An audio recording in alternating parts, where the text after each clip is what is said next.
Cavecast, the uncensored show for nerds of all kinds. All right, guys, today I am here with Jonathan Kosik. He is a friend of mine that I met through the film industry, I guess you could say. He has had 22 years of experience, starting out as an on-set electrician, teaching at Full Sail University, and he just finished up the 9th season of Gearz with Stacey David. He is just somebody that is super cool, and I really wanted to sit down and talk to. So, John, how are you doing, man?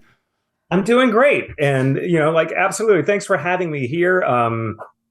So cool to see your podcast. And then for you to be like, hey, you want to be on the podcast? And I'm like, yeah, let's do it. What's funny was that the way that I met you, for everybody to know, is that I got hired at my job in the marketing department from the warehouse. And the very first day was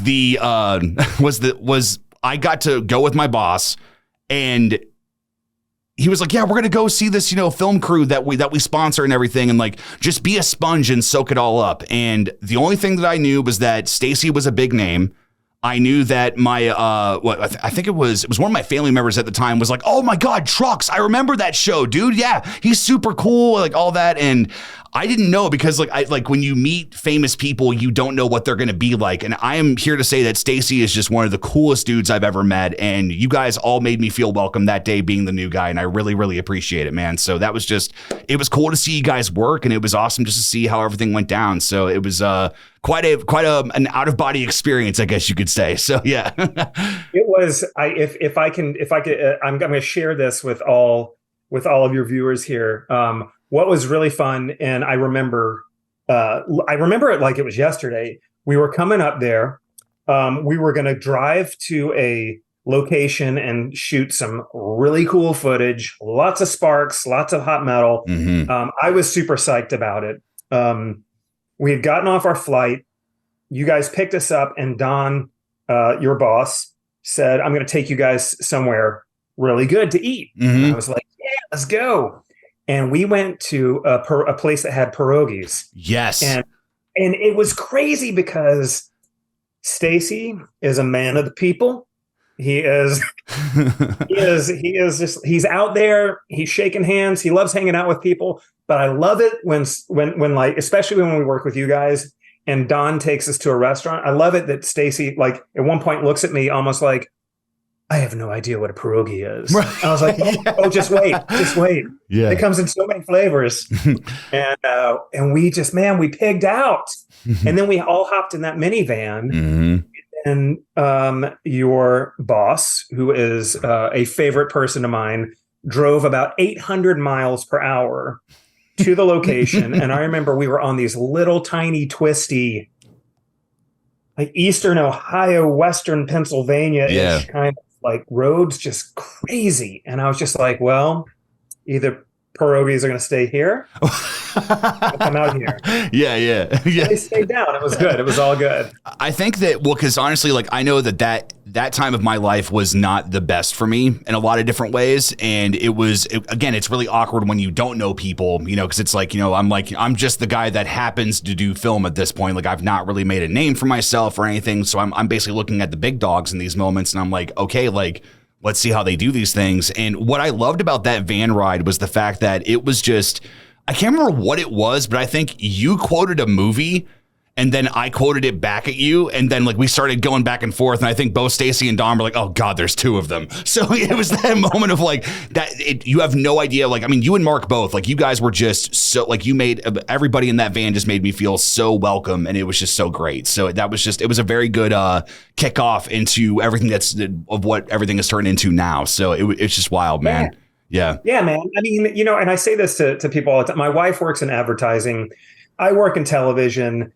I photograph, I write fiction, I do all kinds of these other things. And it's just like, there are people out there that are working to find cures for cancer. You know what I mean? Yeah. And I was like, and we get to do the fun stuff. Mm-hmm. We get to go shoot stuff. We get to go interview people. We get to go work on stuff.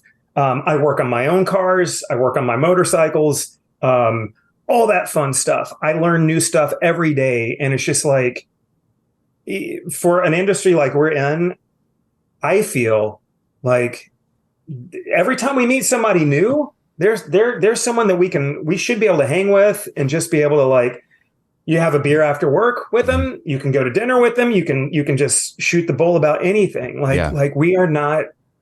We're not an exclusive club of folks. You know what I mean? We are just. Yeah. We're doing stuff that a lot of people don't get to do. So, I used to laugh at all the grouchy guys that I would work with when I lived in California.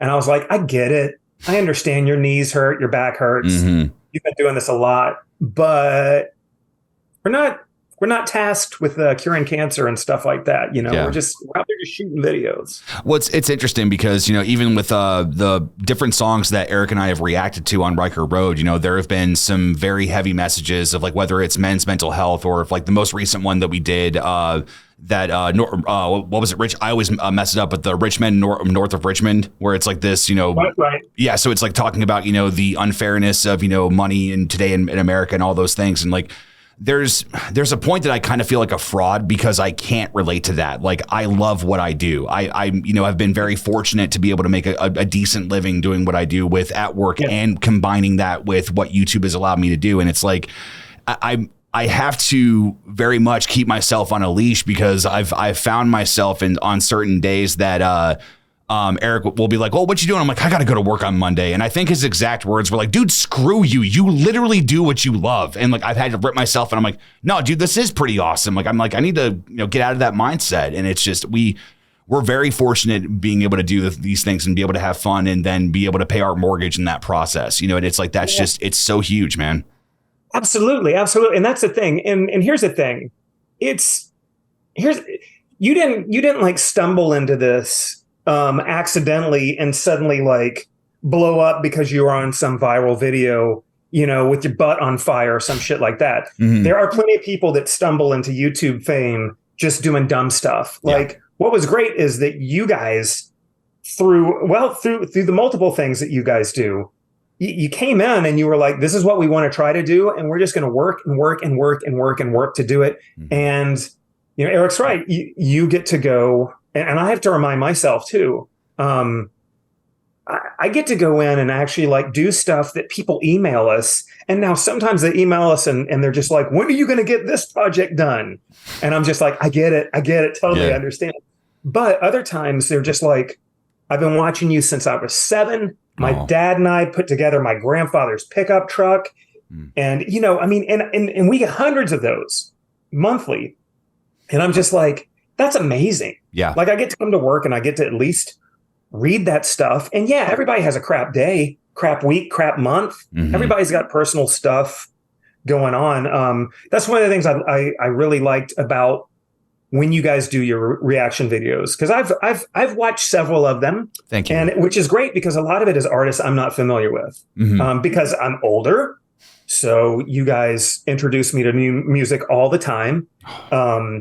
And which is great, but I like the fact that you guys do talk, like you just said, you talk about mental health, and you talk about like, we're human beings. There's a weight out there, there is a weight. And if you let it sit on your shoulders, it's going to crush you. Yeah.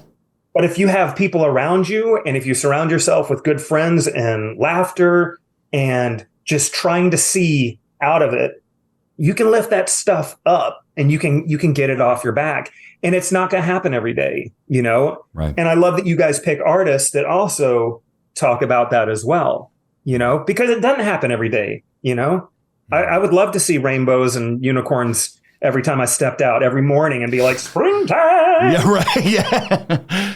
You know what I mean? It's just, it is not that way. And sometimes my daughter says, Dad, quit yelling at that car next to us. And, and she's 8 and she's right. Yeah. But sometimes on the rush to school. I think it's the fact that it's like, we're all human, man. And that's the thing is that I've tried my best to, change the person that I was from 3 years ago or whatever, where it's like, no, dude, I hope I'm a more caring person. I hope that, that I'm more of somebody that is going to be able to be understanding and look at where people are coming from, because we actually just talked about this on the podcast we did with the Merkins, which is a town here in Ohio. it's so interesting to see his persona because you look at him and think, well, this guy, his name is Merkins and he's got, this Slash Street Boys thing. But the main thing he was talking about, he was just like, dude, he's like, you never know when somebody's on the edge. He's like, that one comment that you say or that finger you let fly or whatever, like it's so damn important. And it's like, it's trying to, just not be a shit human being, at the end of the day, so. Yeah, that's it. I was like, whether people are religious or not, and whether whichever book you follow, if we want to talk about a worldview, I think they all say the same thing. And the same thing is like, don't be a dick. Yeah. Right. If you really get through all of it, it's just like, be a better person. Yeah, definitely.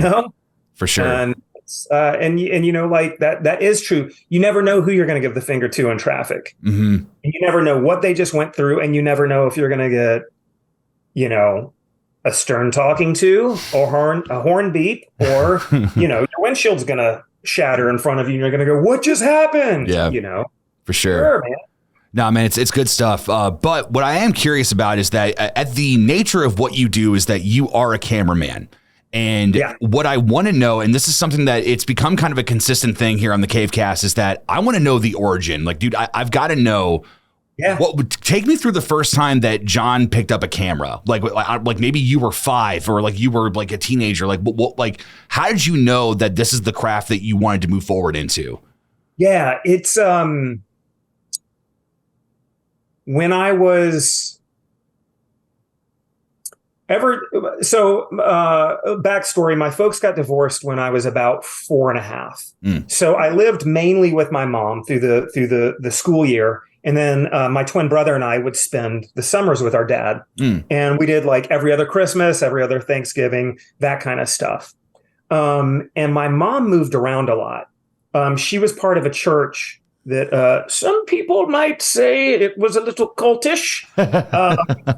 I was young, so I don't know. But when I describe it to people, they were like, dude, dude. Yeah. Okay. But as far as I was concerned, we just moved all over the States for a while. And I was like, cool. But home base was always my dad's house. And because of that, I remember, when you're a kid, and you get home from summer camp or whatever it is you're doing, and you're 8 or 9 or 10, you just, you're curious. So you rummage in through the basement, or you rummage through the attic, or you go into the closets and dig out shoes and jeans and all that stuff. And I found a camera case. And it was heavy. And I was just like, what is this? And I flipped it. I'd never seen my dad take a picture. Never seen him with like a camera out. What's funny is I've got tons of I should bring that back. He would pull out the camera like once or twice a summer, and it'd be like going on vacation, kids' first bike, picnic at the park, that kind of thing. Well, I found this old Nikon. It's an F2. I still have the body and the original lenses. I still shoot with it when I feel like shooting film. Digital has made things a lot easier. Sure. Especially if you're talking about processing and all that kind of stuff, because I don't have to send my slide film 2 states away for someone to develop it. Digital, I can just do it right here. But I found that camera and I was just like, hey, what's up with this? And my dad, I remember at one point going, oh, I haven't shot that camera in years. It's like, I don't even know if it works. And I should fast forward. So at this point in time, I've found it. I know where it is. I've looked at it for years. And I finally walk up to him with it. I'm a senior in high school. And I said, can I learn how to use this? And he said, sure. He said, you cock this thing back halfway, the light meter kicks on. When the needle's in the middle, that means everything looks okay. And that was like his instructions. And he was like, and this is your focuses. I learned by getting rolls of film and shooting and not understanding any of it. Just being like, oh, well, the needle's here. But I didn't know about shutter speed. And so people would come back blurry and stuff like that. Right. And so I slowly started putting that together.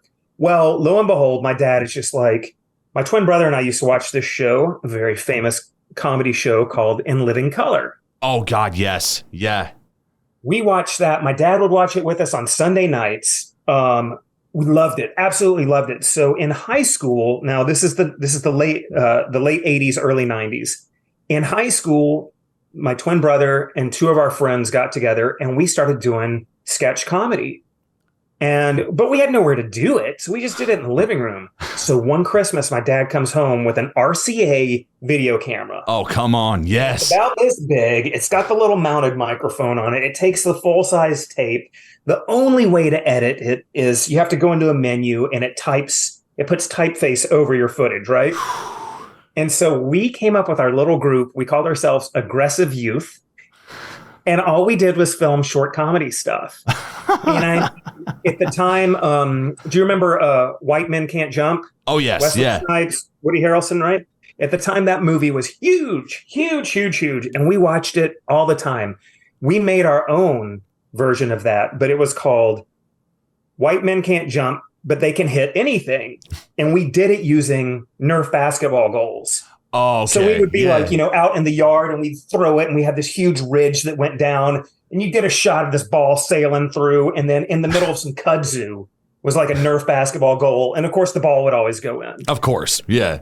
We just thought that was it was just the funniest thing we've ever done. Like, yeah, we're going to be on In Living Color one day. We're going to send them our skits. Yeah. We didn't send them our skits. And it was funny. My dad a couple of years ago goes, whatever happened to that tape that you guys made? And I was like, well, that was 35 years ago.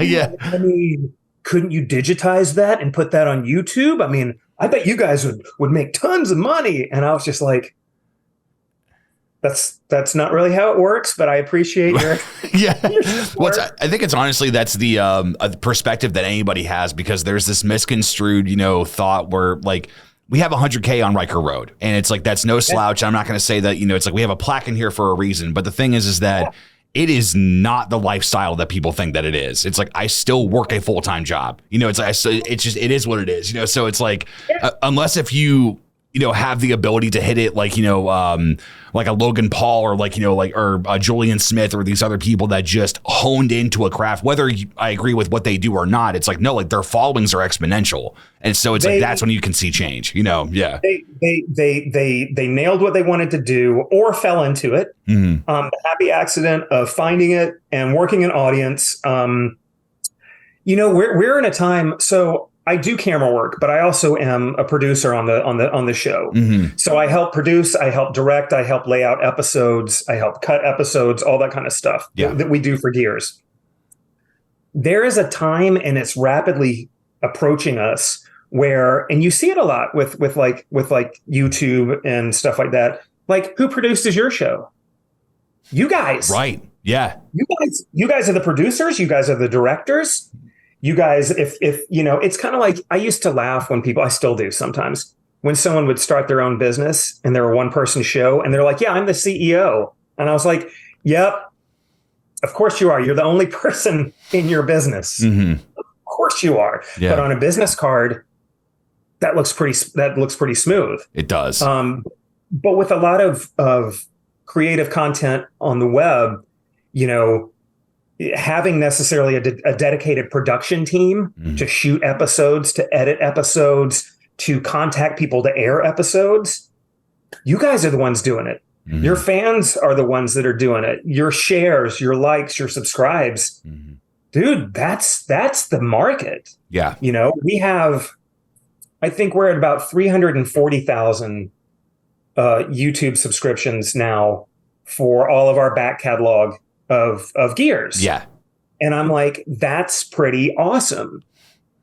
But like you said, if you want to break that down into nickels and dimes, that's not a whole lot. And I think what people don't understand as well is internet services like YouTube, they change their conditions almost yearly. It's yeah, especially because I think there was at a point where I think it was mainly when they were doing the whole made for kids thing, when that started happening. Like, and it's there was also like the whole Kappa, and like there was like all these different things. Like, there's always some kind of an apocalypse happening on YouTube, like no matter what, and it's one of those that I had to warn Eric where he's like, okay, cool. He's like, I finally understand all this. I'm good. I'm like, give it 2 months, dude. I'm like, it's like, everything is going to change. We're not going to be able to say these 3 words or whatever. Like it's going to be like, that kind of a thing. But it's, this is the thing that I'm actually the most curious about out of everything of what happens with Gearz is, clearly with Gearz being a TV show, being a production, this big production, is that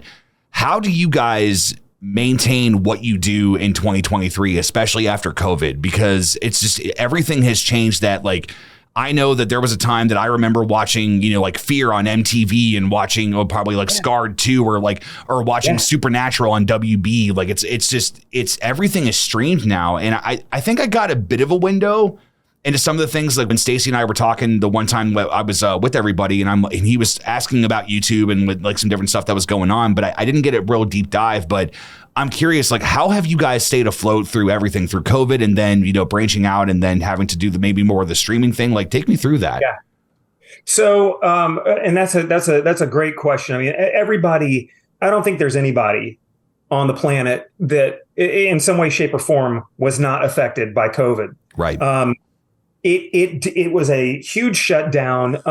Luckily, we're a 4-person crew. There are 4 of us. Mm-hmm. So Stacey, Mark, who's the lead shooter, me, who's the producer / B camera, and Matt, our editor. And then we also have our new social media guy, Zach, who's like killing it. He's doing shout out to Zach. Yeah. So technically we're doing 5. We got 5 people that run this entire show, from button up to network. And then Stacey's wife, Catherine, is also, she's huge when it comes to like getting the contracts prepped. Mm-hmm. So we approach everybody, obviously, for sponsorship.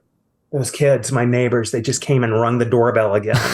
I was just like, damn kids. For those of you that don't know, earlier I was telling Kyle about that, and I was just like, oh, I'm one of those old men in the neighborhood that's like, I'm going to call your mom. Get off my lawn. Yeah, right. But with COVID, one thing we looked at is we sat in a room and we said, what can we do to stay relevant? And one of the things we did was we contacted all of our sponsors. We sent out an email to everyone we knew and said, you've sponsored us in the past. You sponsor us now. Mm-hmm. What can we do to promote your products to the outside world right now? People were staying home, car building, home building, anything you could do with your hands, learning to play guitar, learning to play piano, doesn't matter. Yeah. That stuff was skyrocketing. So we came up with a thing called the deal of the day. And the deal of the day usually lasted it could be for a week. It could be for 2 days. It might be for 48 hours. Wow. It might be for 24 hours. It just kind of depended on what our sponsors wanted to do. And we would get together and we would work out the script, and we would all come into the room, and where we shoot, you've been there, where we shoot, really big room, I don't have to get in your face. Right. I can maintain distance. We can follow every bit of protocol that's out there and still get stuff to our viewers, still help our sponsors, and still have, some people were given like 25% off and 15% off, like a transmission. No shit. And I'm like, yeah, buy that 5-speed, throw it in that project you've been sitting on for 12 years, because now's the time to do it. You literally have nothing happening, right? Yes. We literally had nothing happening. And so when that happened, we were like, we've got to get stuff. We had a YouTube presence, but it wasn't huge. We didn't push it a lot. We were like, we've got to really push this YouTube presence. We've got to really push our availability on Amazon. When we first got on Amazon, we could upload our episodes, and people, if they had Prime, could watch for free.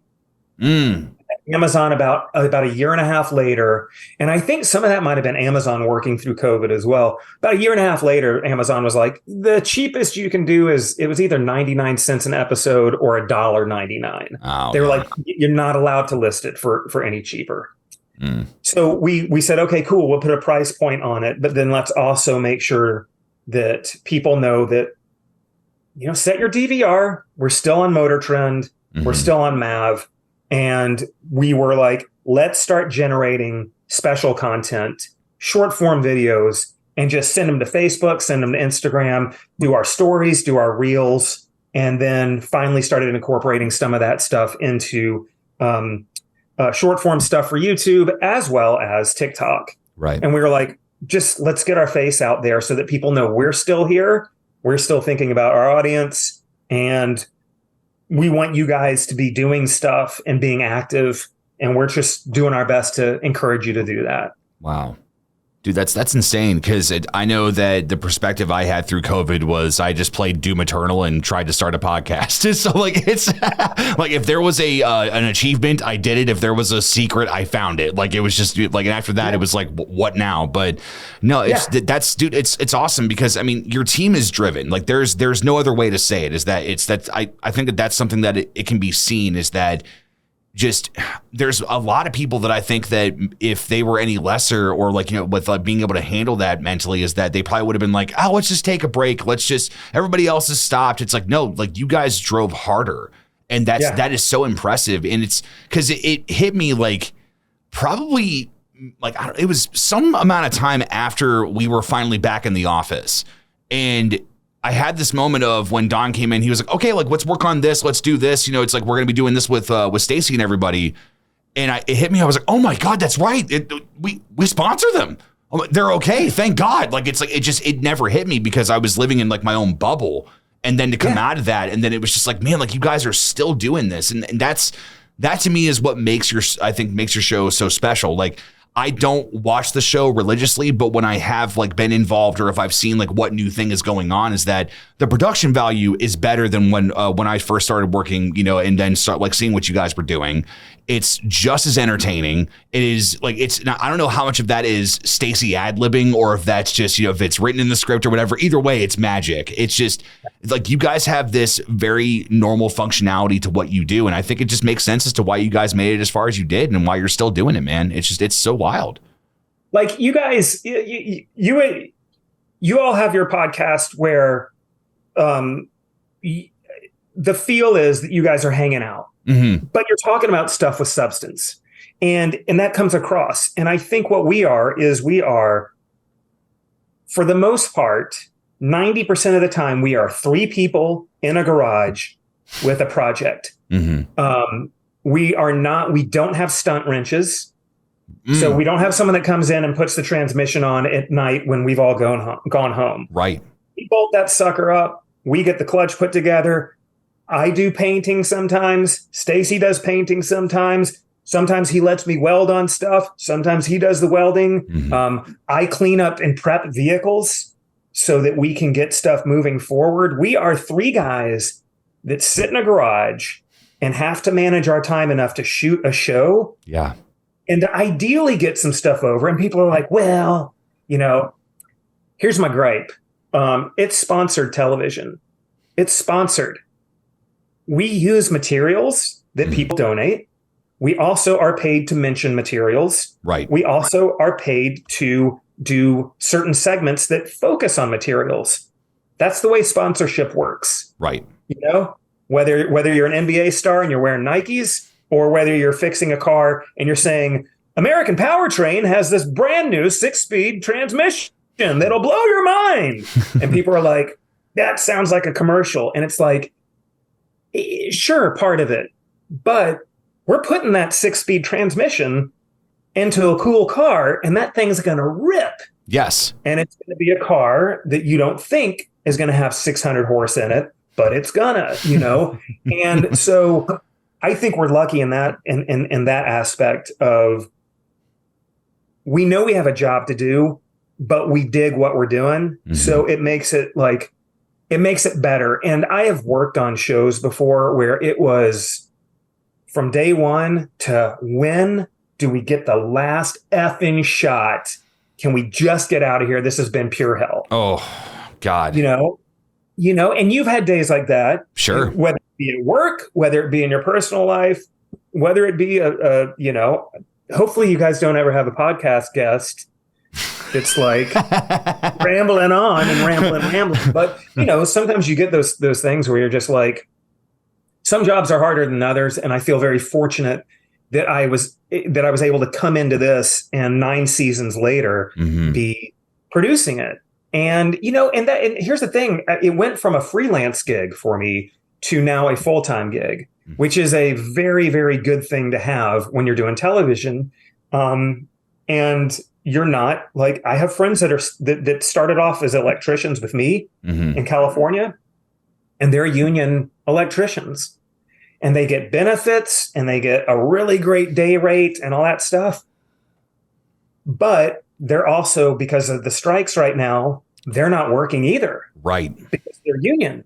And they're just like, well, we can't go, because you can, I don't know if people understand this.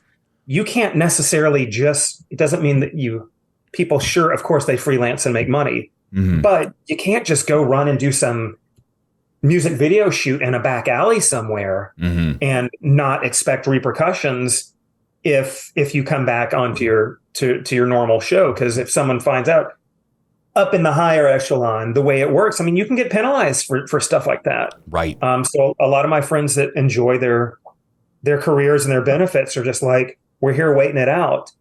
And a lot of them as well, I guess, long way around the barn, is a lot of them work on shows that they're just like, yep, it's a gig. It pays my mortgage. Right. And I'm like, but I can tell, it's just sucking their souls out of them. See, and yeah. I'm just happy that today, that is not where I am, because I've been there before. Yeah. And, and it happens on every show. Don't get me wrong. It's not like every time we show up to shoot an episode that we're all, me and Stacy and Mark are just like, top of the morning, lads. Yeah, right. There are days where it's just like, what is going on? I think but we have to get through it. Yeah, I don't know. To me, I think it's also, again, there's something about like, it's whether you're in a relationship with somebody or whether or not you're trying to create something. It is selfish people trying to be selfless for an end goal. And it's like, and it's one of those where it's like, I think that some people are better at balancing it than other people, but it's just, I don't know, like you guys just have a tight team with that. And I think that it's one of those that to know that it's not all sunshine and rainbows for you guys. To me, I think it's really refreshing, because it's like, nah, dude, like there's like, I think it was Mick Thompson from Slipknot, where it was like, yeah, go, like, make the second album, make Iowa. And he's like, no, he's like, that's like looking at a painter and like being like, go in there and paint a picture. He's like, no, what if I don't want to? Like, what, like, it's so it's just, I think that it's also the fact of like pushing yourself as well too. And it's just, it's this fine line. And I think that being a creative person does have the perks of the fact that it's like, no, like, you don't have to deal with what the union people are dealing with, but in the same hand is that it is just a never ending stopping thing that's going on at all times. And it's insane, man. I am curious though, from the technical side of things, because this is something shockingly I've never asked you guys whenever you've been around, is what editing software do you guys use to produce the show? Okay. So, for the main part, we are, our main editor, our lead editor, Matt, uses Final Cut. Okay. I use Premiere. That's my boy. So there are times when I'm sitting in Premiere and I'm doing stuff, and I'm like, okay, Matt, I'm going to export this to you as a channel export, so that way you can dissect and take apart all of this stuff as well. The good thing is he primarily concentrates on the show. I concentrate on a lot of the short form videos that we try to do that aren't just straight iPhone videos. Right. But if I use my iPhone, there's got iPhone Rush on my cell phone, so I can or Adobe, so I can go in there and it's like miniature Premiere. Yeah. On my phone, so I can do that. But I use Premiere. Matt uses Final Cut, and I used to use Final Cut, and it was really easy. And then when X came out, I want to say my license ran out, and I was able to get Adobe for free. So I was like, well, I'll just learn Premiere Pro. Yeah. Yeah. And so I got in there, and now I'm used to Premiere Pro workflow. And I was like, I don't want to go back to Final Cut. Even though everybody's like, it's easier. I was like, I don't know. Premiere is pretty easy. It's funny to me because I was a Sony Vegas user, mind you. Sorry, Sony Vegas, but I had a cracked version that I downloaded off of LimeWire. I 110% gave my computer AIDS. It was worth it. But it was just like, because it was, it's so interesting to me because editing software is so different depending on where you go, but the principles are the same. So it's like, to me, I think that one of the reasons why I just don't want to leave Adobe, although that they do frustrate me a lot with a lot of the things that happens because different updates, like it's kind of like, they changed the grocery store old man kind of mentality where I'm like, oh, where are these buttons? Oh, stop it. Let me move that. But in the same hand is that I love the dynamic linking between the programs that Premiere gives you. Like the fact that like speed grade, you make a change, it immediately updates in Premiere. Like it's like you make a change in After Effects, it immediately updates in Premiere. Like, and you have one place, you just click render and you're done. And it's to me, I feel like that's what a lot of people should be using, but I also know that everybody's process is different. And it's just like, I think it was James Wan that said that he ended up finishing up the color correcting of, I think it was The Conjuring on his MacBook and Final Cut in his hotel room because he had to like get some shadows right or something. It's just, it's amazing what we can do now with digital. And it's just the fact that it's like, there's literally no excuse to not be able to produce content of some kind, at some level. It is so, okay. I am not in an exciting background frame right now. Okay. This is the guest bedroom in my house. I had a window that was intruding earlier, so I just shifted around, but it's amazing what you can do with a couple of the light panels have gotten so inexpensive compared to when it used to be $1,000 for a 1 foot brick. Yeah. I remember teaching film classes and we ordered, it was called a gaffer kit and it was a 1x1. And it was the first big LED little clip-on light that you could put on a stand, and it was made by Roscoe, and it was $1,200. Right. Well, now I can go to like GVM or any of those companies, and I can sit there and go, okay, this isn't going to give me weird color bleed. Mm-hmm. I can program these. I can make these work. I can get into my laptop without having a $900 program. Yeah. I can have a cheap subscription that runs, like you said, the Creative Suite. Why? I don't know why you'd go anywhere else. Everything talks to itself. Yeah. It's. I think that what sold me was that I'm a subscription junkie when it comes to things like that. Like it's Adobe Stock 30, give it to me. It's like, or if it's like, oh, like Night Cafe, $15 a month, I'll do it. Like HBO Max, like that can be a problem, but like. In the same hand, the fact that it's, again, I know the price changes and this is just an over, simplification, but it's like you get every single Adobe product for $50 a month. And it is incredible. Like, it's just the fact that I've had people in my life where it's like, man, I don't know if I want to, get Photoshop or not. I'm like, dude, try my subscription. I get 2 computers, like try it out for a month, like go for it. Like, and to know that you can get 2 workstations out of it, your entire cloud is reliable. Like it's just, there's so many things about it that are incredible. And I had an inkling that maybe Final Cut was the one that maybe was the final, it's Final Cut was the final, but like the final thing like to use. But it does warm my heart to know that it's like that Adobe is getting some love over at Gearz because it is just a great program. It's awesome. Yeah.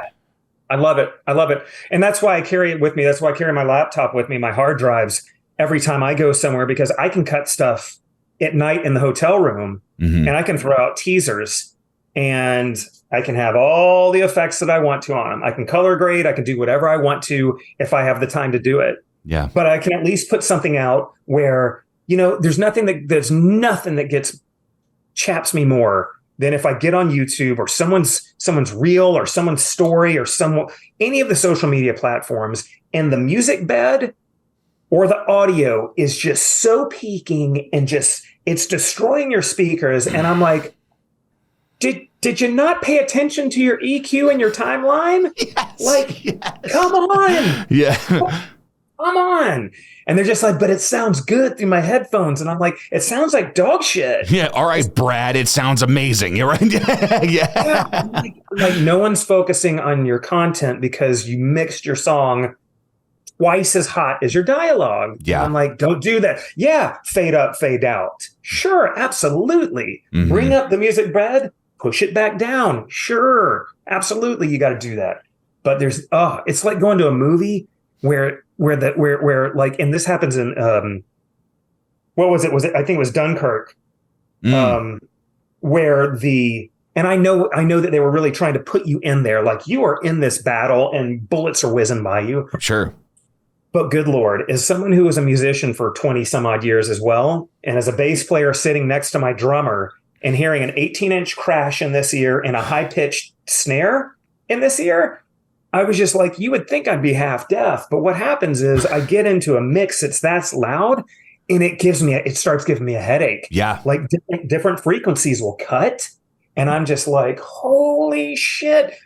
Pull it down 10 decibels. It'll be fine. We still know where we are.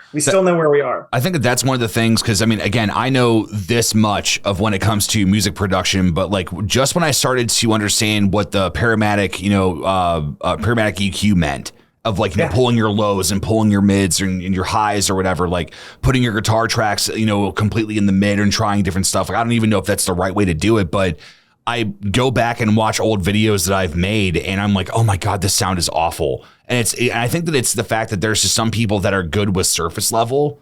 Whereas I cannot stop learning about everything that I want to do. Like, I bought a MIDI board to produce music when I didn't even know how to play piano. Like, you know, so it's like, cause I'm like, oh, there's these black keys. I'll just make a Japanese piece or whatever, where it's like, because it's what the black keys sound like. It's just, it's so odd to me. Cause it's like, I feel like that if you love your craft, that you will pay attention to those things. Or maybe if you didn't, you will eventually learn that you're like, oh, this is how this sounds, or this is why my 808s don't sound the way that they should. Or like, it's all those things.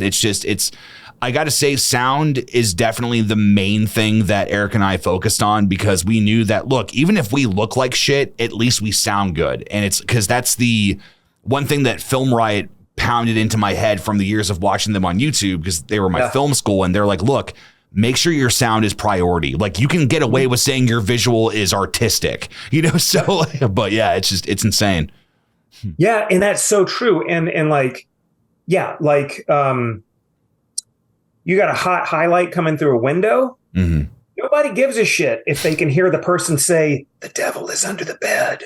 And then they go, what? Who's under the bed? Yeah. Like, I just watched, have you seen The Pope's Exorcist? No, I almost went to go see it with somebody, and then they ended up getting sick and I couldn't go. It was my brother. We were, I have like a couple of different brothers, but yeah. So yeah, it was my other brother. We were supposed to go, and then something ended up happening. I heard like good and bad things. The only thing that intrigued me was the trailer when he was like, bring me the priest. And I was like, oh shit. So yeah. What's great is the line he says right after that. And I was just like, uh-oh, I know what's going to happen. I watched that the other day because it's on Netflix now. Oh, okay. So I was like, cool. Wife's at the grocery store. Kiddo is watching kiddo shows. Earbuds in. Let's watch some exorcisms in the middle of the afternoon. But the coloring of this film is just really, really, really nice. A lot of hot spots, a lot of shadow, very little midtone. Little midtone, sometimes on the face. And of course they got the CG, because you can't just make, you know, a 11-year-old boy, you know, you can't just, like, hey, we're gonna squirt some ink in your eye. Yeah, right, you know? right. So they do some really fun stuff with that. But it was really, really visually, it was very compelling. Storyline, okay, whatever. Okay, it's an Exorcist film. I think The Conjuring has scarier demons in their whole series than perhaps this one. Interesting. And you know why I think so? I think because The Conjuring, at least the first couple, it was like that could have happened at your neighbor's house. Mm-hmm. And you're like, oh shit, I live in a 1-story ranch. You mean I could have wait a minute. I don't like that dog was in the crawl space when I moved here, you know, and you're like, the Pope's Exorcist, to chase this rabbit for a second. Yeah. If he's the Pope's exorcist, then part of it has to take place in Italy. Mm-hmm. And so then you're automatically going, okay, cool. This is okay. It's going to be a European exorcism kind of show. When I watched The Exorcist the first time, I was like, cool. normal family, but I didn't know anything about Washington, D.C. or Maryland, wherever they're supposed to be, like right outside D.C. Right. And I remember just being like, well, that's an exotic location. Like, I don't know these places. I've never been to Georgetown. Yeah. But this one, you definitely, you're like, okay, cool. Americans in a foreign country and bad stuff. And you're like, okay, get prepped and ready for this one. See, that's to me, I think that's what makes a good scary movie, because it's I won't lie, the one scary movie that scared the absolute hell out of me, and for like context, is that I have the house to myself, like sleeping here by myself for like a few nights in the week, depending on like what Eric's doing and what's going on. Like he's got his own family, so it's like, depending on like all the stuff. And we watched Smile, and that movie, I don't know what it was. I don't know, like, because I've seen plenty of creature movies, I've seen plenty of demon movies, all that, but he left, and I'm thankful that his dog Thor is here, because it was one of those that like I just curled up next to him, and it was like, why? Because you thought you were alone? And it's like, no, because I thought I wasn't. Like it was that type of deal where it was like, it just, to me, like that and Barbarian, those were the two movies that like for recently made horror films, they were done so well. Yeah. And it's like, because it seems like it's just people just cookie cutter, these films, and it's like, dude, like I want somebody that is at the core of it writing a script and they give a shit. Like that's because it's like there's a reason why you should be making this movie. It's not there's this house and these things happen and evil's defeated, haha, now where everything's great. It's like, no, like give me a bad ending, like give me a Jeepers Creepers ending, give me something like, it doesn't always have to be wrapped up in this beautiful bow, and it's just I love that stuff. I love when creative people show off in that aspect, and it's Yeah, that sounds so much better, because when I got done with the Pope's Exorcist, I was just like, okay, cool, yeah, okay, I get it. And but it wasn't one of those movies where you're walking down the hall and you look behind you and go, yeah, I'm just going to leave the kitchen light on. I'm not walking across the house tonight. Yeah. No, I got to pass by too many windows. Mm-hmm. It's going to be dark when I walk back. Okay, here's one thing to do. I dare everybody, if you're still listening, this is my dare for you tonight, because it still gets me. Go into your bedroom right before you go to bed, right? No socks, no shoes. Turn off the light. Back up against your bed so that you can feel the bed frame against the back of your legs. No. And stand there. Try to stand there for more than 2 minutes without getting freaked out that someone's going to grab your ankle. See, I actually have a cheat code with this, is that I do not have a bed frame. My bed is on the ground, because boogeymen cannot get to me that way. Did you ever see the first Pet Sematary? I did. Came out years and years ago, right? There's that scene where the guy, I can't remember the actor's name. He played Herman Munster. Yes. And he was the old man. Mm-hmm. There's that scene where he goes in the upstairs bedroom, and little baby Gage has the scalpel. Yeah. And just across the Achilles. I was like, oh, shit. There's Herman Munster on the ground, screaming in pain. And little Gage is, I was like, that's under the bed. Yeah. That's under the bed. So it's okay. So I got to know. So as far as your movie watching, because you've talked mainly about horror for the past few minutes, but I am curious as that, like, as a cameraman, like, I don't know if it like even relates to what you do on Gearz, but like, what kind of content are you watching? Like, are you a TV show guy? Are you a movie guy? Are you a YouTube guy? Like, what are you enjoying nowadays? I watch it all. I really watch it all. Part of it is, okay, YouTube is such a big market. YouTube has so much between the videos that you can catch on YouTube and the TikTok crossovers and stuff like that.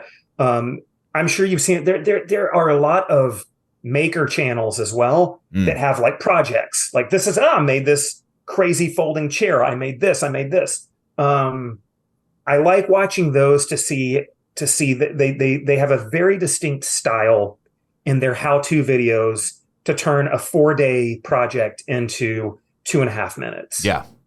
And it's all in the quick cuts, but there's a lot of sound effects, lot of like, crinkling of plastics and stuff like that. I watch those to see that and to see that people are using, I mean, with the newer iPhones, and Androids, I'm sure. I've never used one, but I've always just been like an iPhone user. Mhm. But the newer iPhones, holy shit, those cameras are like, that's like professional grade video cameras 10 years ago. Right. Is like what you're able to get now with your cell phone. Mhm. So I watch a lot of that content.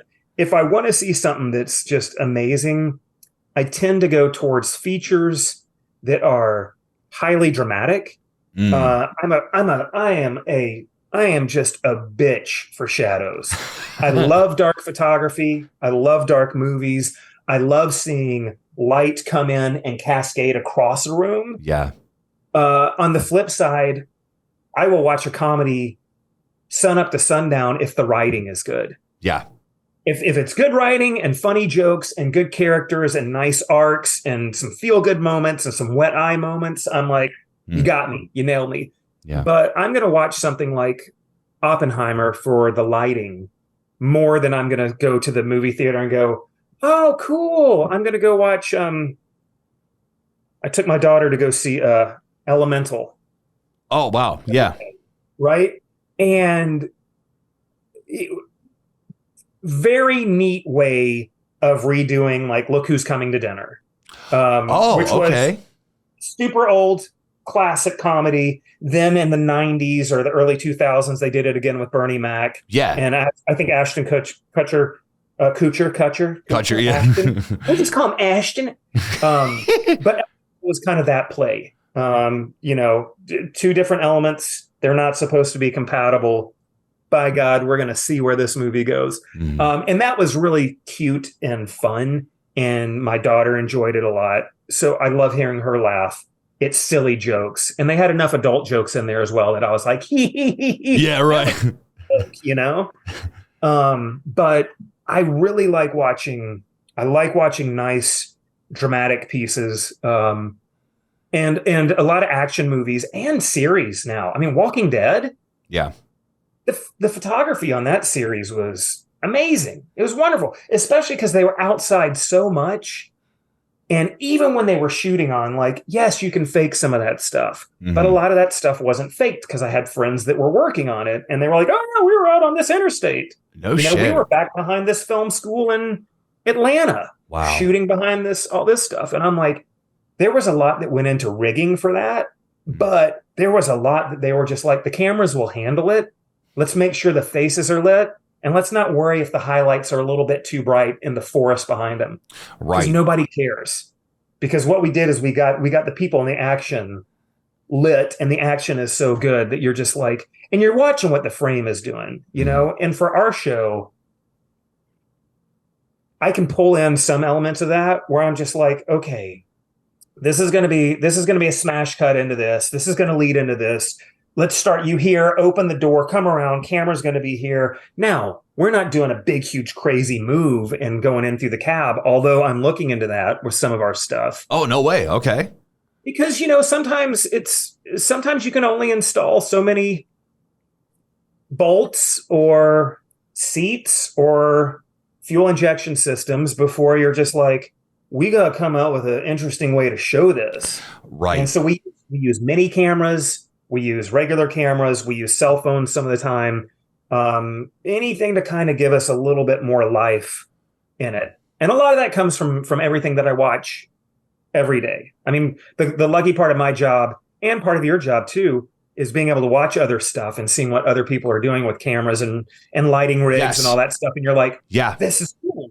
Well, see, and I think that's actually one of the things that probably frustrates people that aren't in, I guess you could say, the business of what we do, is that it's like, when I'm like, the number one thing that I do, like whenever I am not on YouTube, is I watch YouTube. I'm watching movie reactors. I'm watching people that react to music. That's also, I think a part of that's also networking for this show too, of like, hey man, let's have a conversation, or like, I love what you do, like whatever. But in the same hand is that it makes a lot of sense when you were talking about watching the sound effects or listening to them and everything, is that, dude, that's one of the things that impresses me about Gearz so much, is that when you go to a different scene or a transition that just, and then like it just moves over and like different stuff, like there is never a time in an episode of Gearz that I'm bored.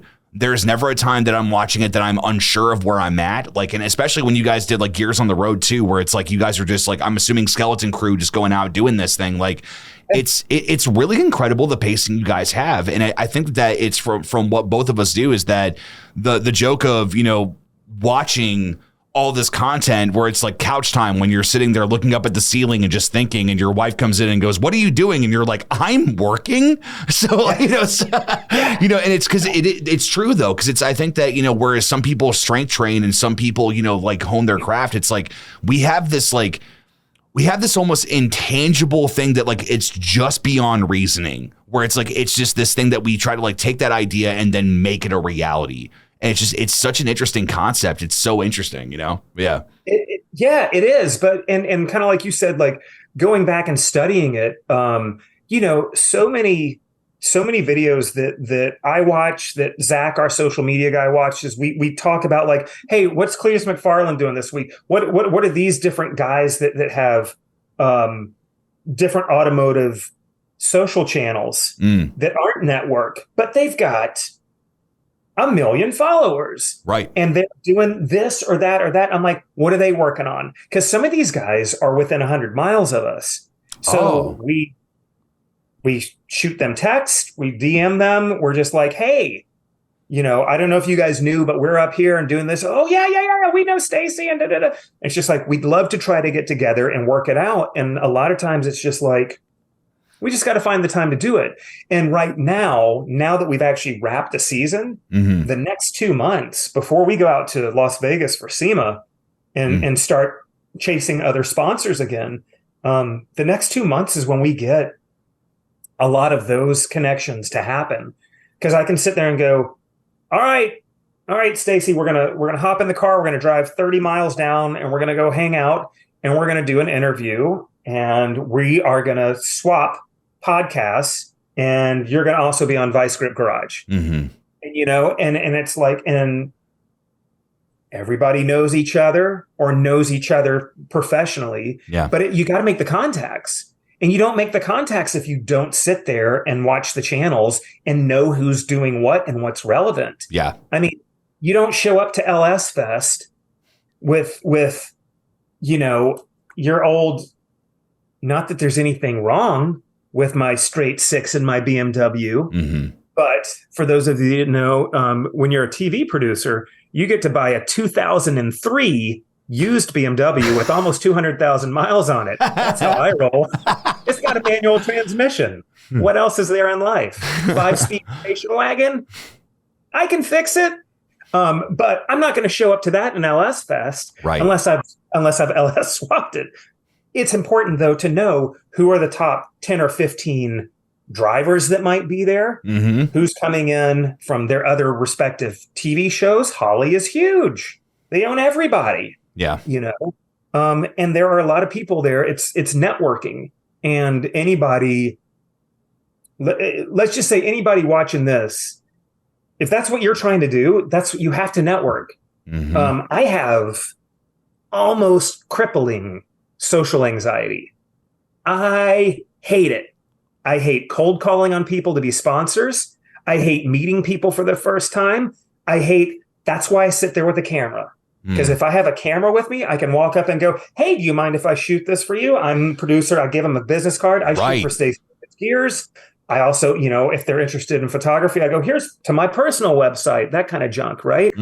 But, if I know those folks are there, if I have a game plan, I can act on it. Yeah. But it is the biggest. I hate it. I cannot stand cold emails. I can't stand cold calling. Yeah. And just being like, would you go get some coffee, talk to me about how you make your video? But it's important. Yeah. It's so important to take those steps, because if you don't do it, it's so much harder to make what you're trying to do, whatever art you're trying to do. It's so much harder to make that bigger. Well, if it's any testament to who you are, man, it kind of goes into a question that I was going to ask you, is that because number one, there has never been a time that, I'm not going to paint a picture that, isn't true. Like, I've never worked on Gearz. We've never worked exclusively that way, but we have done some projects here and there where it's like, okay, like we have a plan, we have an hour and we need to nail it. and this is what's going on at this live event or, whatever's happening. And number one, I never would have pinned you for somebody to have social anxiety, and it's really impressive. I mean, you do a very good job of hiding it, so it's really cool. I mean, I think that creative people do have that anyway. It's like there's always that idea of like that's one of the reasons why we do like being behind a screen, or like it's like cool. Like I don't have to be in front of 130,000 people. I'm in front of a camera with my brother, and after that, it's not up to me. So it's like, but I did want to ask you, because the last shoot that we did, it was stressful for its own reasons. And I remember you looked at me and you were like, Kyle, we got this. This is going to be good. You stand here. I'll be here. We can communicate with each other. Like, you have such a sobering mentality when it comes to creating content and capturing it, especially when it's you have one shot. And like, where does this clarity come from? Like, 'cause I mean, in a way, like I think I have found it a couple of times, but you have such a professional nature about you. Like, is that from time? Is that something that like, is it unexplainable? Like, where does that come from for you? I think one thing that really helped me out is when I started teaching film production classes, when I started teaching people that had no idea how a film camera or a digital camera worked. Mm-hmm. And I had to explain lenses, film stocks, how to meter light, how to get proper exposure, all that kind of stuff. I would sometimes have to go in front of, it'd be a lecture in front of 105 kids. Mm. And they're all like 18 to 40, depending on where they were in their path. I taught for 10 years while I was freelancing. So I was still working in the industry, but my main day gig had turned into teaching. And I really feel like that made me, I had to break out of a shell. I had to learn to connect with the kid that's super quiet in the back. Right. Kid that's a super know-it-all in the front, because there are some kids that are like, yes, I've been making movies since I was in the womb. And yeah, you're right. Like, yeah. Awesome. Okay, great. And you have to gauge where people are, and you have to see their comfort. And I think a lot of it was just over time that kind of hit, because I know exactly what you're talking about. And it was the last gig that we worked together, and it was a very fun but stressful and carting gear. If that was a 1.5 mile walk, basically from the hotel room down through everything and walking over there, and you're carrying a camera and a tripod, right? And you're just like, so you get there and then you're half dead, and it's like, okay, guys, live event. And it's like, live event, cool. Yeah.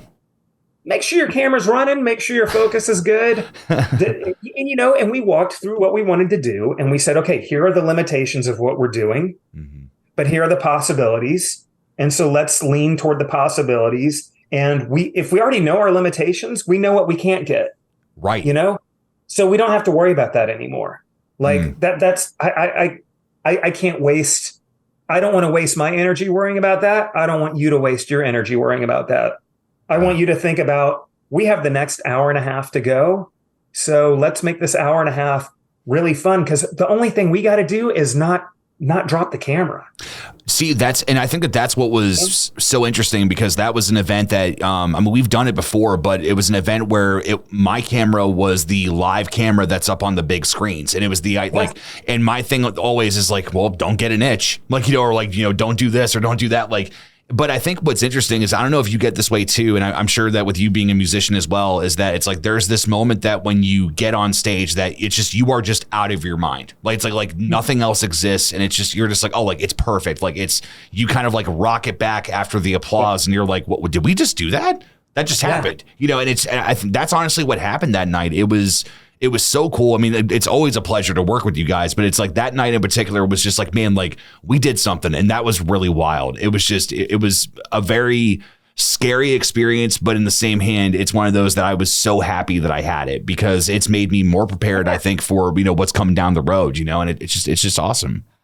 Yeah. And it was, live events in general those can be really tough, because you're trying to sync a bunch of stuff together. And especially when you're running multiple cameras, multiple audio packs, you're on comms in your ear, you have a director that's telling you stuff, as well as you're communicating with each other. And I think what happens is you guys are a blast to work with.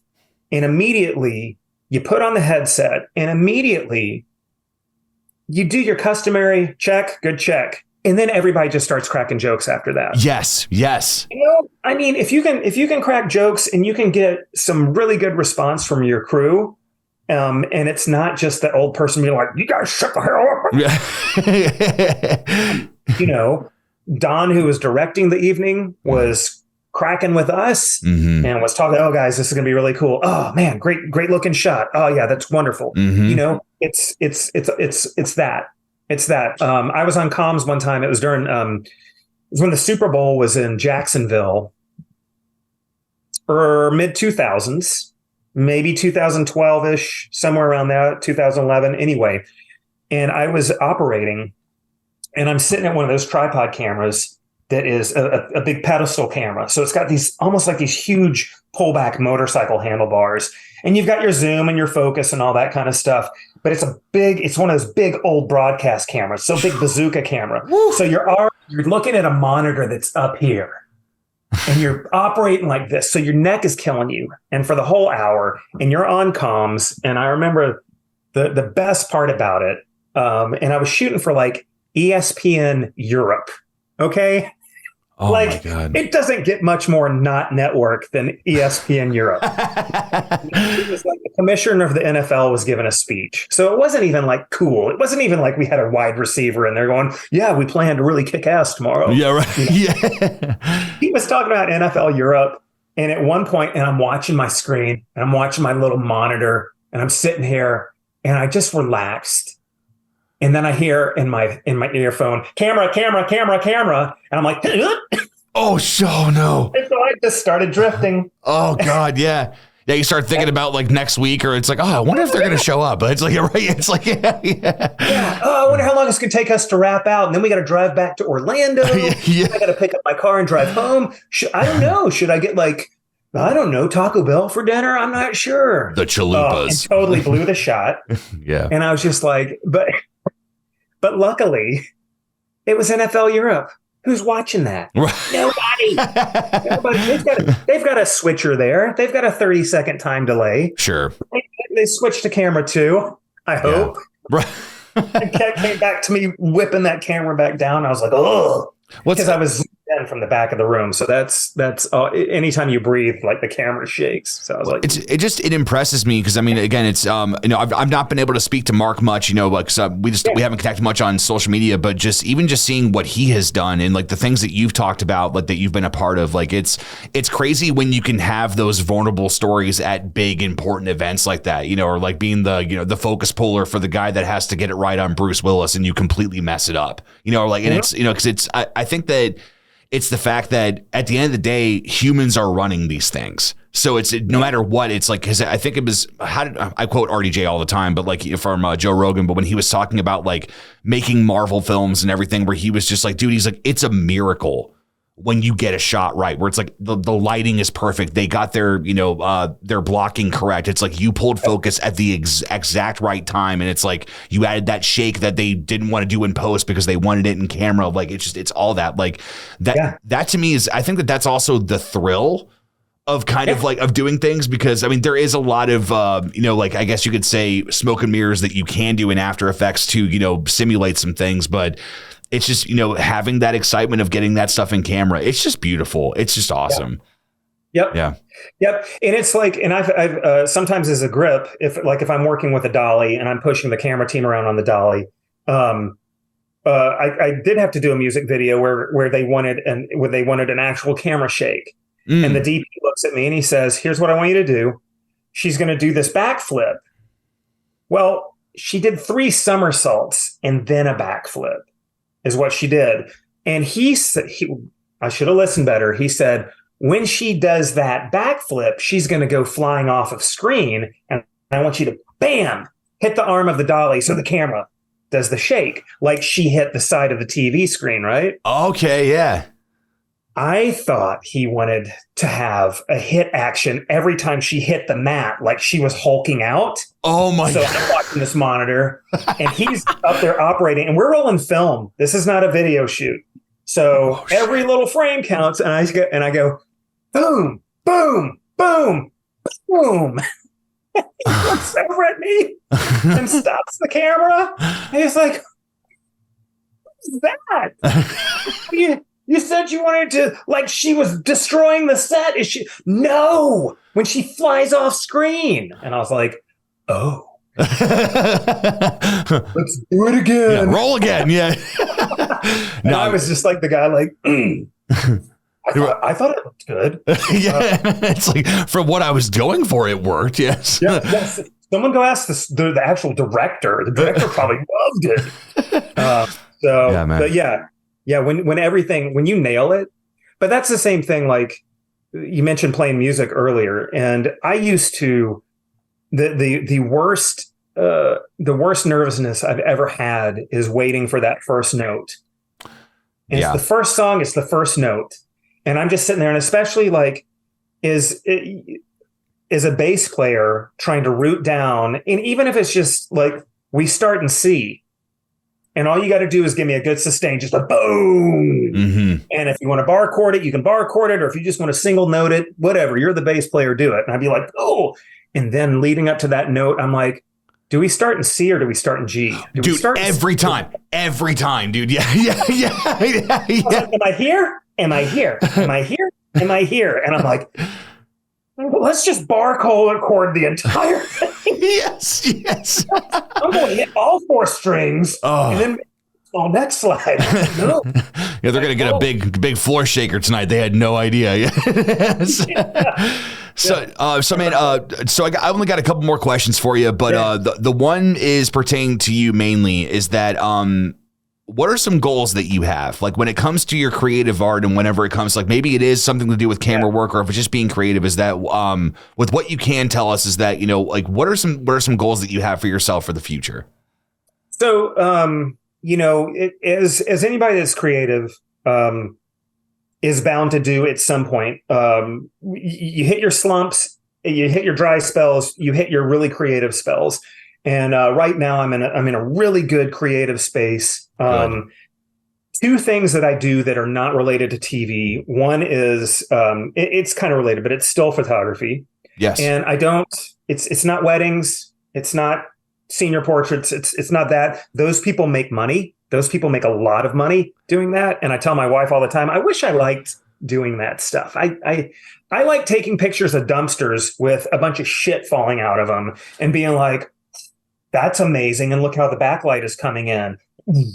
You know, but I'm really working hard with that. And I'm starting to make a couple connections. Instagram is still pretty good for photography in terms of making connections, talking with people all over the world. What paper are you printing to if you have museum shows, or gallery shows? You know, how do you sell? What about selling digital versus selling paper print, all that kind of stuff. Yeah. Super wealth of information out there. So I've really been trying to work on that and build a separate website around that. And what I'd love to do, I don't care if it's a coffee shop. I just want to hang about 10 pieces somewhere and do a nice job with my framing. I got some custom frames I'm working on and some stuff to try to set it apart. I like working on that. I'm finally getting back into music. I have not played with anybody, and it's going on a couple years now, which is a weird thing to say in Nashville. But we have a small child and a TV schedule and a travel schedule and all kinds of other stuff like that. That can be difficult to get with a group of people. So I am now getting my gear tightened down, getting rid of the stuff I don't need, getting the stuff that I like, getting the sound that I like. And I'm writing because what I want to do is write the songs and then bring people into that. Yeah. Almost as more of like almost more of a recording process instead of a live playing out, because I know so many people like yourself that play various instruments and understand different things. And I'm just like, you know, all my life, it's always been like, well, who can make it to my garage this weekend and practice? Right. Like, why do we need to do that now? We can shuffle files just the same way we're doing this. Yeah. And I was like, it could be like amazing. So that's what I'm trying to do right now, is trying to work in a limited capacity, because I'm a bass player through and through. I never learned to read music. I was an ear player. I've been an ear player for 30 years. I just started to learn how to do that in terms of reading. I'm just starting to learn how to like look at like a chart and go, A? Yeah. Yeah. And I'm like, okay. So those are two things that I'm really working on right now. I would love to say that I'm writing. I've written 2 books that have not gone anywhere yet, which is great. Sent them out to publishers, got a couple of really like this, don't know where to market it. Or, I think it's a good compliment, but someone was once like, really loved the writing, subject matter was a bit dark. And I was like, ooh. And you may not be the publisher for this work. And I'm like, that's cool. Yeah. To which I want to like email back, would you like to recommend somebody? Can you at least give me like a compass in the middle of this godforsaken ocean, or give me an island, like a buoy? I'll take that. Like, I will take that. But I think, let me be the cliche dad and say, watching my 8-year-old daughter sing and tell me awful jokes. Like that's wonderful. And she has some anxiety things too. And we get to talk about that, and she can talk about it when she's going to school. Yeah. And it's a big thing because, it helps me figure out how to communicate with her as well as other people that are around me. But it's also helping me, find like, what? I need to find these joy moments. I need to go take the photograph. I need to go just play my bass for 2 hours straight. Yeah. I need to work on new little short stories because she'll come up to me. My wife and my daughter will be like, are you working on anything new? You got any new stories? And I'm like, no, not this month. But because they ask, you're like, wait a minute, why? These are talents and we all have them. We're not always going to be stellar at things that other people are stellar at. Right. But we all have some sort of talent. And, I am not an engine wizard. I can fix stuff in my car, but through Stacy and through 20 other people I've met through working on this show, I could call any number of one of these folks and be like, this is the problem I'm having. And they're like, oh, have you tried blah, blah. They'll pull out something out of left field that I'm like, what? Right. And then you go and do it and it's fixed. So everybody's got their gift and their areas where they want to pursue. And those are my outside pursuits for now. Dude, that's awesome. Especially, it comforts me to know that somebody who is I'm trying not to sound like a pompous ass, but it's like someone who is as goofy and as loves movies as much or whatever. Because I think that there's something really cool about funny people that write good dark content. And it's like it's that weird thing where like Danny McBride, helping produce the new like Halloween series, Jordan Peele making Get Out, Nope, and like all these things where it's like I think it's that whole other side of that coin that where it's like, no, dude, I can be scary, I can be like, no, dude, I'm gonna make sure that you're terrified whenever you watch my movies, and it's like that's something I would love to connect with you on personally, because I would love to be able to get a snippet of just to see kind of like how your mind works and how you put that kind of stuff together, because it is such a different machine than anything else I think that you can do creatively when you are writing dialogue, characters, situation, emotion, like all that stuff. I love that, man. That's so wild. However, to get us to our last question is obviously with what you are allowed to tell us, because you're going into season 10 and season 9 is over. What can you tell us? Like what are maybe some things we can expect with the next season of Gearz, or is it all on lockdown? Yeah. So, okay. So it'll be season 10 for me, season 18. Sure. Yeah. Let's see. Right now we are getting a couple of the old favorites that are in mid process that we've had on the show, and it may have been a couple of years since you have seen these vehicles as they feature being built on vehicle. Mm-hmm. They've always been in the studio, and some of you, if you're familiar with the show, some of you have maybe even written in emails and asked, what's going on with that car? What's going on with that truck? What's going on with that truck? 2 or 3 of those, we're about to send some stuff out to powder coating. We're about to do some paint removal on a couple of things so that way we can get the body work done on them that we have been itching to do for a couple of years, but we just had other, you have sponsored content that comes in and they're paying the bills. Right. So we get it done when we can. But we've got 3, maybe 4 crowd favorites that one of them is very close to what we would call wire and fire and take it for a test drive down the road. And the other 2 are going to be, I think if I have my way, we're going to see some leaps and bound growth on a couple of the vehicles that have been sitting waiting. They've been very patient. They are one of them is real pissed because it keeps letting its back tire go flat. Oh, okay. I know you're ticked off. I'm sorry. Let me get you in the next stage. Right. And, let me love on you. Let me do my thing. Yeah. Right. Yeah. So, and one of them I was prepping today, and the other one is semi-prepped and ready to go. And it's basically when Stacy gets back from vacation. Ideally, we'll start leaking some social posts that are hinting at what I'm talking about now. And hopefully you'll see a vehicle that you really wanted to see him finish, finished or closer to finish. I mean, some of these cars have a lot of work to go, and some of them are like this far away from hitting the road and, seeing how they perform. So I'm excited about that. So, man, that's awesome, man. Well, John, we're going to go and close things out here. And what we usually do is we kind of do it like Hot One style, is that you have the ability to end the show for us and give us a bit of a plug anything that you want to, tell everybody what's going on and just what you would like them to check out. Okay. So for sure, check out the show that I help shoot and produce. It's called Stacy David's Gearz. You can find officialstacydavid.com on Instagram, Facebook, TikTok. It's all linked together. My own personal stuff, if you look up jonathantosik.com, that takes you to my photography website. It also has some of my short stories on it. To shamelessly plug. My Instagram is Johnny Kosik with no H, just JONNYKOSIK.